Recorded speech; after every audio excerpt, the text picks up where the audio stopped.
Buongiorno, benvenuti alla TG Sicilia. Le principali notizie. Scontro aperto tra presidi e Ministero dell'Istruzione che ha fissato il concorso per dirigenti scolastici il 23 maggio, giorno dell'anniversario della strage di Capaci e della morte di Falcone. A Palermo una tragedia sulla strada che si poteva evitare. Samuele Fuschi è morto urtando contro il guardrail con la sua moto dopo averne perso il controllo a causa di questa buca in strada. 16 morti bianche in Sicilia nel 2024 e 80% di precariato nelle nuove assunzioni. La CGIL di Catania ci mette la firma e promuove una campagna per il referendum 2025. Inaugurata a Catania una lavanderia per i più fragili. Nei locali gestiti dalla comunità di Sant'Egidio potranno anche fare la doccia. A Messina ha avviato una campagna contro la sozza selvaggia e il comune prova a elencare gli esempi da non seguire anche con ironia. Oggi è venerdì 17, una data che per tanti è sinonimo di sfortuna, per molti catanesi però è roba d'altri tempi, ma non per tutti. Fa tappa a Siracusa, Vela e Salute. Il progetto della Lega Navale dell'ospedale Garibaldi di Catania vuole diffondere i messaggi della legalità e della prevenzione sanitaria. Calcio, si alza il sipario sui play-off di Serie B, il Palermo sfida la Sampdoria e va a caccia della semifinale. Pienone al Massimino per il match di ritorno fra Catania e Atalanta Under 23.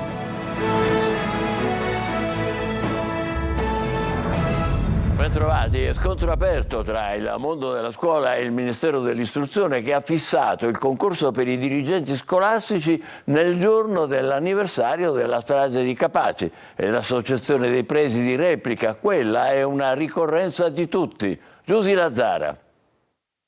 Da giorno della memoria a giorno della discordia e scontro aperto tra il mondo della scuola e il Ministero dell'Istruzione e del Merito che ha fissato il concorso preselettivo per i dirigenti scolastici il 23 maggio. Questa è la data della strage di Capaci, in cui morirono il giudice Giovanni Falcone, la moglie Francesca Morvillo e la scorta nel 1992.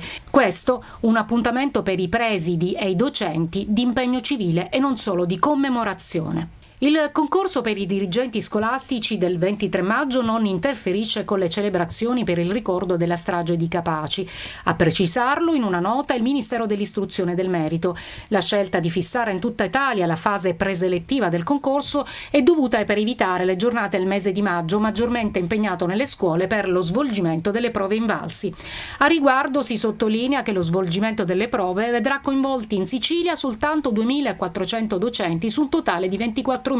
Diciamo che la percentuale dei candidati siciliani coinvolta è circa il 10%, questo è ragionevole, torna anche in altre statistiche, non è una ricorrenza siciliana, in Sicilia ha particolarmente effetto, si sente molto giustamente, però è un qualche cosa che noi a livello nazionale dobbiamo tenere sempre presente, perché la lotta di Falcone contro la mafia riguarda tutti e tutti quanti ci sentiamo e ci dobbiamo sentire partecipi. Il 23 maggio è la giornata anche della memoria laica. Il rischio che corriamo è che la lotta alla mafia torni ad essere un fatto esclusivamente siciliano, ma tutto ciò forse al Ministero non lo sanno.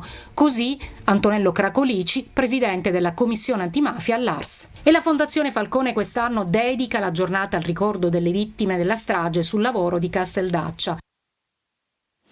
Dolore e polemiche per l'incidente capitato sulla circonvallazione di Palermo, vittima un uomo che ha perso il controllo della moto per una buca sull'asfalto. Vediamo con Manlio Viola.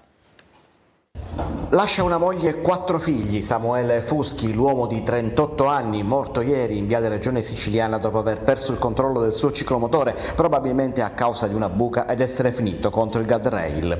Una tragedia annunciata quella accaduta a Fuschi. Prima o poi doveva scapparci il morto, dicono i palermitani, commentando le condizioni delle strade cittadine, un vero e proprio colabrodo.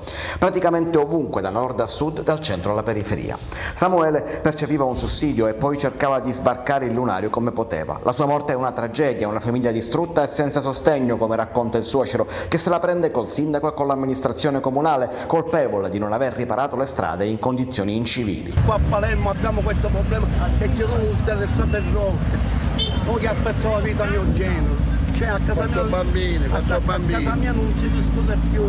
Mia figlia è ancora una ragazzina, si può dire, e lascia 4 figli, una bambina ancora dallo Stato. Chi risponderà di questa tragedia è la domanda comune, ma già l'inchiesta sulle cause mostra alcune incongruenze. Da un lato il sindaco Roberto Lagalla ammette, stando ai primi rilievi effettuati dalla polizia municipale, appare evidente che si sia trattato di un cedimento dell'asfalto, avvenuto contestualmente o pochi momenti prima del verificarsi dell'incidente.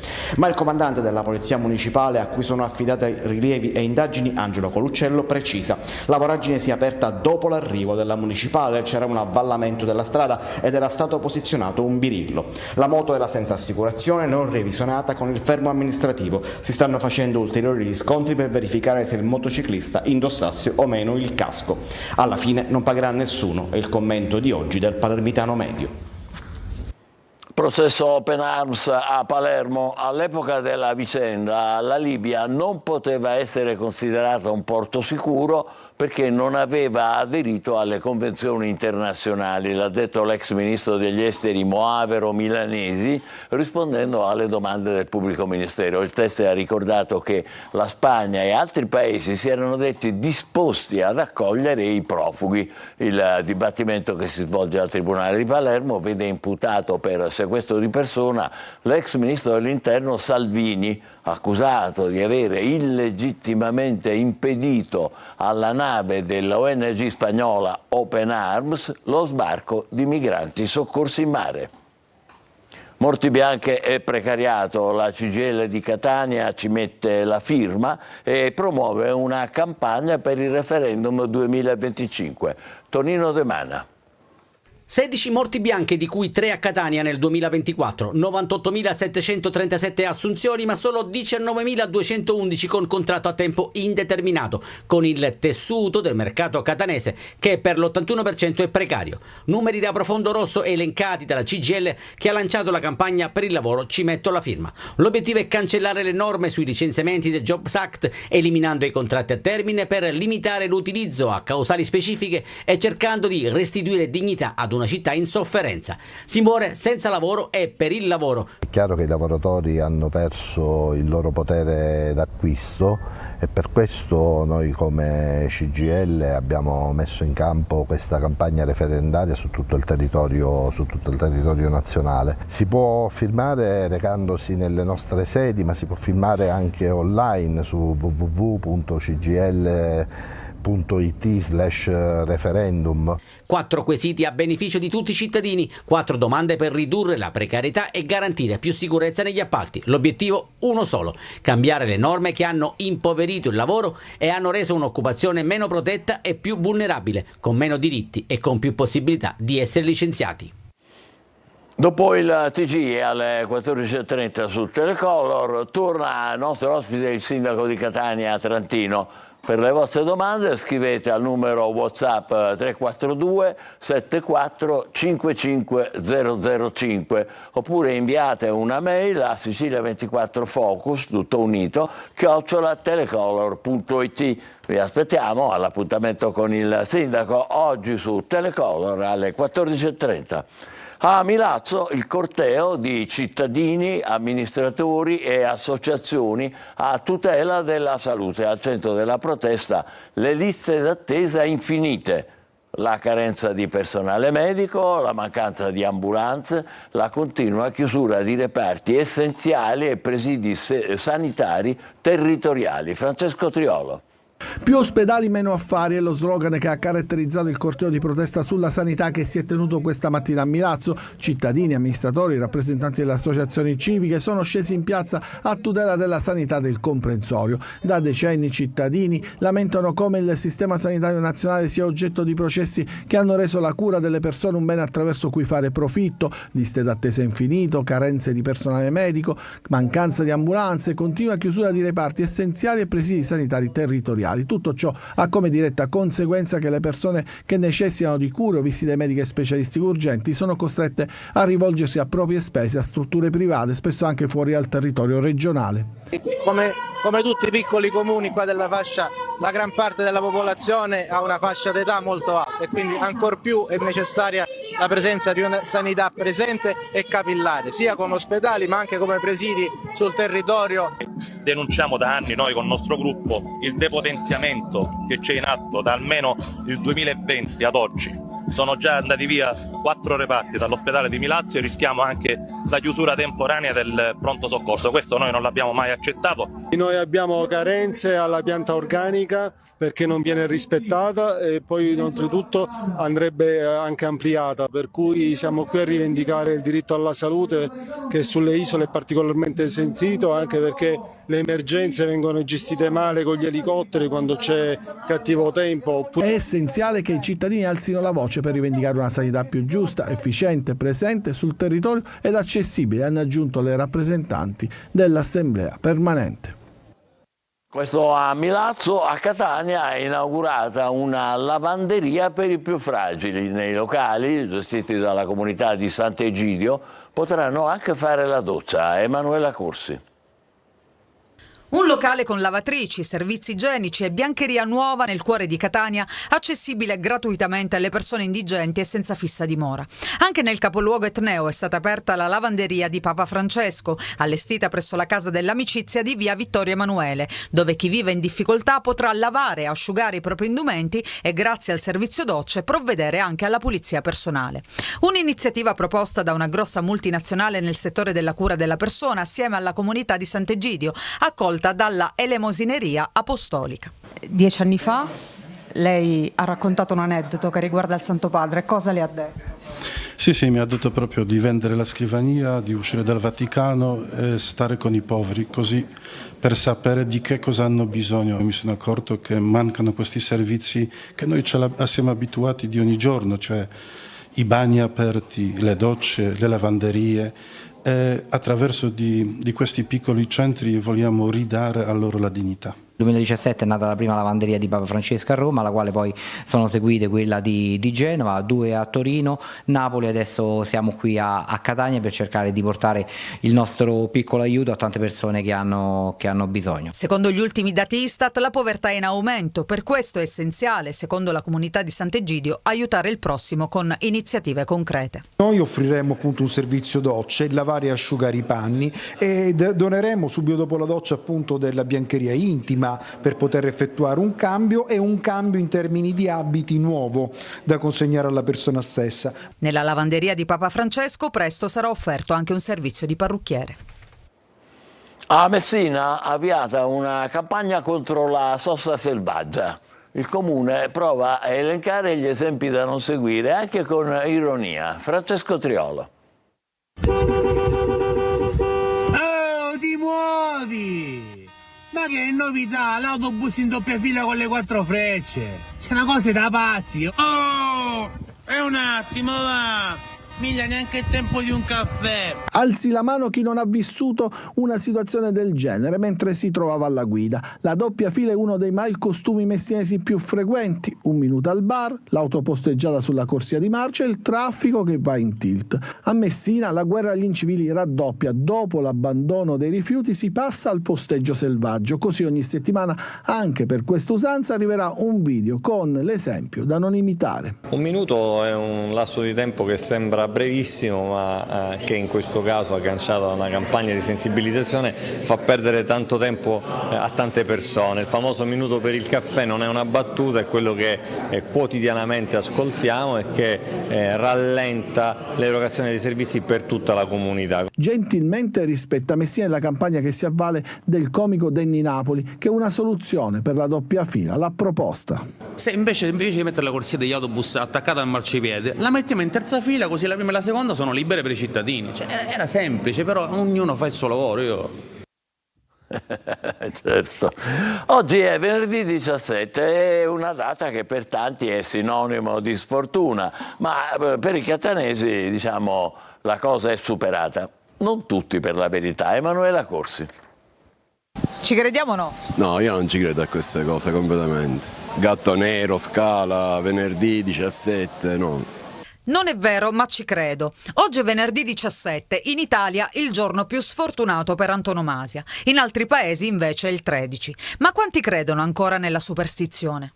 Per me la sfortuna è tutti i giorni purtroppo, perciò va bene così. Ci sono qualcuno che ci crede, ognuno ha poi le sue idee, le sue...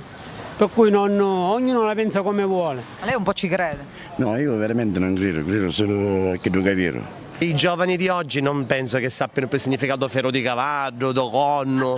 Per tanti il 17 è invece un numero fortunato. Io sono nata di 17, quindi per me è un giorno come un altro. Fortunatissimo!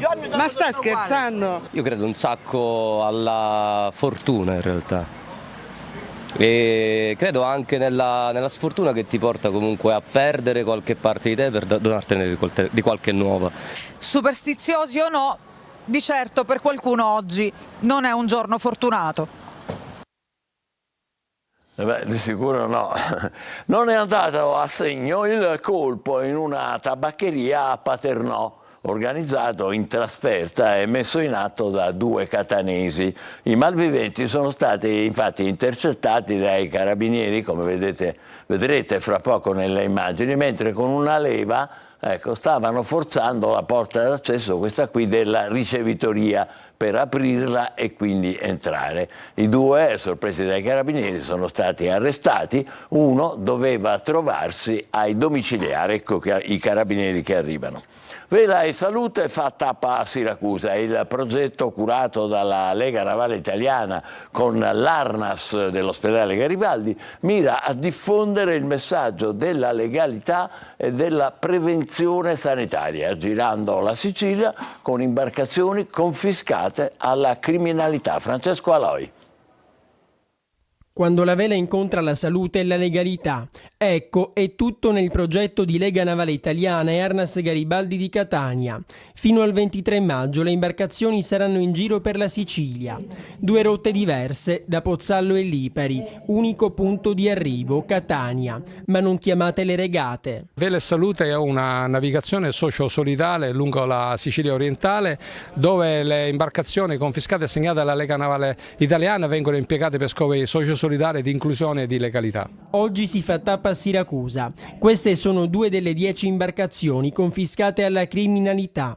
Tra i messaggi che vuole lanciare il progetto c'è proprio il rispetto delle regole, in particolare il contrasto alla violenza sui minori. Si può dare una nuova vita a questi mezzi con la possibilità di dare altre possibilità, altre opportunità, soprattutto di utilizzarle anche come scuola, come addestramento. Ma nei porti dove si sosta agli studenti si parla anche di mare accessibile a tutti. Per rendere accessibile veramente a tutti il mare, perché è una risorsa che deve essere libera a tutti quanti. E poi c'è il tema della prevenzione sanitaria. La prevenzione è un tema che portiamo già dalla prima edizione, dallo scorso anno, la prevenzione alla talassemia. Quest'anno Arnas Garibaldi ha voluto anche aggiungere l'argomentazione relativa alla drepanocitosi. Il tour di Vela e Salute continua ancora per qualche giorno, ma il porto di arrivo è sempre più vicino. E l'ora giusta tocca alla granita, prelibatezza dell'estate. L'eccellenza siciliana è al Festival Internazionale della Nivarata da venerdì 24 a domenica 26 ad Acireale. Giusy Lazzara. Davvero per tutti i gusti Sua Eccellenza la Granita, ospite d'onore anche quest'anno al Festival Internazionale Nivarata dal 24 al 26 maggio ad Acireale. E molto più di una semplice vetrina di prelibatezze, sarà un'immersione nella cultura, nella storia e nell'identità di un territorio che ha fatto della granita non solo un simbolo ma un vero e proprio rito. Non solo alla mandorla, alla frutta, al cioccolato, un gusto a sorpresa verrà svelato durante il festival. Anche quest'anno è importante la collaborazione con Compite, l'associazione per i professionisti del settore pasticceria in Italia.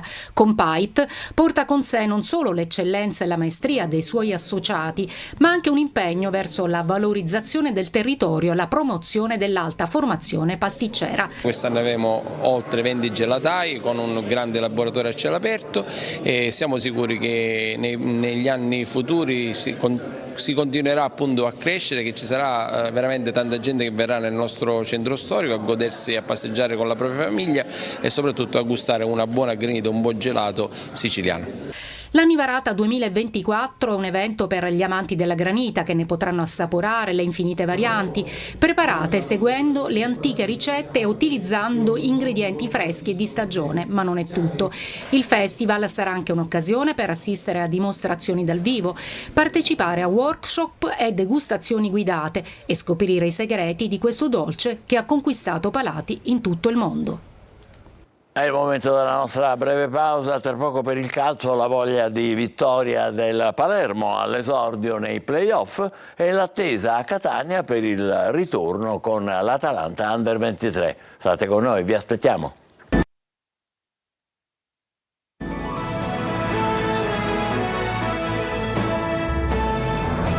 Eccoci insieme con il calcio, si alza il sipario sui play-off. Palermo a caccia della semifinale contro la Sampdoria. Ai rosanero basta un pari per passare il turno, ma Mignani carica l'ambiente, in campo per vincere. Marco Gullà.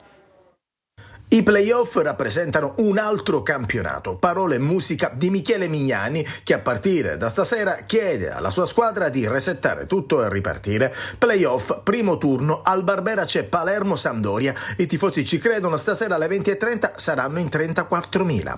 Ai rosanero per passare in semifinale potrebbe bastare anche il pareggio, ma dopo i tempi supplementari. L'errore diventa un errore durante una partita, poi diventa determinante e compromettere una stagione intera, quindi sono partite dove devi aumentare l'attenzione, aumentare la concentrazione, aumentare anche l'agonismo e che devi soprattutto anche leggere ed essere bravo ad usare la testa. Poi a volte prepari una partita e magari dopo 5 minuti c'è qualcosa che te la fa, che te la complica o che te la avvantaggia, e quindi bisogna rimanere sempre lucidi perché fino alla fine può succedere qualcosa. Il Barbera pieno sarà un vantaggio, ha aggiunto Mignani, che però raccomanda alla sua squadra di non puntare al pareggio. Sarebbe un errore, dice il tecnico, che si affiderà al 3-5-2 con Brunori e uno tra Soleri e Mancuso in avanti. A centrocampo il faro è Ranocchia, unico indisponibile è Koulibaly, recuperato anche Di Mariano. Da Genova oltre 1500 tifosi della Sampdoria, che per passare in semifinale ha un solo risultato a disposizione, la vittoria. Da un playoff all'altro in Serie C, il Catania domani sera in campo contro l'Atalanta Under 23. In palio il pass per il secondo turno nazionale. Zeoli deve gestire l'1-0 dell'andata e lo farà davanti a un Massimino stracolmo. Torino De Mana. Verso un altro record, verso un altro traguardo da tagliare insieme. La carica dei 20.000 si prepara a spingere il Catania nel match di ritorno dei playoff contro l'Atalanta Under 23, dove si riparte dal rassicurante 1-0 dell'andata, griffato Bois. Un gol pesante che spiana la strada agli uomini di Zeoli, che potranno permettersi il lusso anche di perdere con un gol di scarto.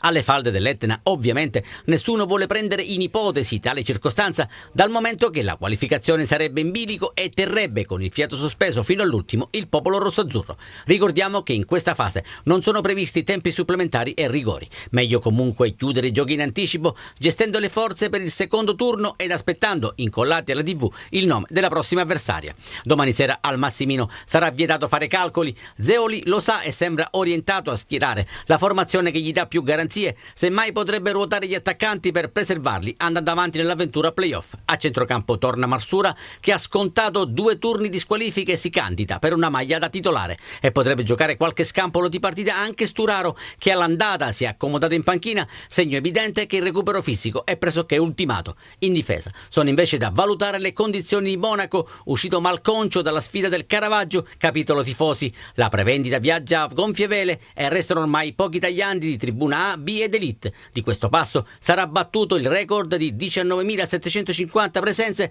stabilito in occasione del derby contro il Messina. Bene, noi ci fermiamo qui, torneremo alle 20, grazie per essere stati con noi, buon pomeriggio.